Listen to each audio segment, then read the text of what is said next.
What's up, everyone? Welcome to Power Play with CJ.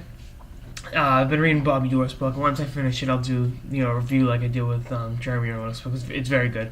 Spoiler alert there, but it talks about in the book meeting Muhammad Ali a few times, and their careers are similar in a way that they were just so much better, and they transcended their respective sport. And Ali's daughter was on ESPN First Take today, and Skip Bayless and Stephen A. Smith asked her, "Is there a fighter in the world that compares to your father?" I was like, no, and you gotta ask those questions, but it's the same thing with Bobby Orr. There's no defenseman that's come along that's anywhere near Orr.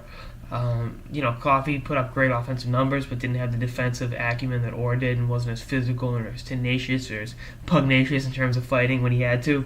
And same thing with Muhammad Ali is that they transcended their sport. I mean, for as good as Ali was, he was the original trash talker for one. Float like a butterfly, sting like a bee. He made a very, very, very bold political stance in the '60s and not going. I don't give a damn about Uncle Sam. I ain't going to Vietnam. And that's so much bigger than boxing, and boxing just sucks today. I mean, it's not what it used to be. I love a great fight, as many of you can guess. And it's kind of the same way with NHL defense. I'm not knocking them, but there's no Bobby Orr coming up ever again. And likewise, there'll never be another Muhammad Ali. And it was just cool that Orr knew Ali a little bit. The respect shared between the two of them was amazing. And, I think when you get these great figures in their game that help redefine everything, that's awesome. And, again, just the similarities there between what they did. And, I mean, there was never a defenseman like Orr before him in terms of rushing the puck up the ice and wanting to get involved offensively in every play and still having the ability to get back defensively and take away scoring chances just as, effortlessly as you could create them for his own team.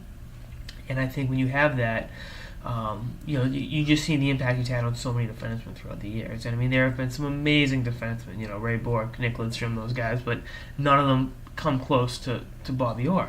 And likewise with Ali. I mean, there's been some awesome fighters over the years, but there's only one champ. And that's just, when you set the bar so high and have so much. I mean, it's kind of like in basketball, there'll never be another Wilt Chamberlain. There just won't be. I mean, I'm not going to say there'll be another Michael Jordan or Larry Bird or the Magic Johnson, but I mean, those guys, as great as they were and as transcendent within the game, they didn't have. Just in terms of the way Chamberlain dominated the game, and then was also dominated a lot of women during his. He loved the ladies, Mr. Chamberlain did, but I just think when you get those transcendent figures in the sport, you got to just tip your hat and say, wow, that is a greatness at work, and it's amazing to see. And I feel bad watching the state Muhammad Ali's in right now because I mean he was great.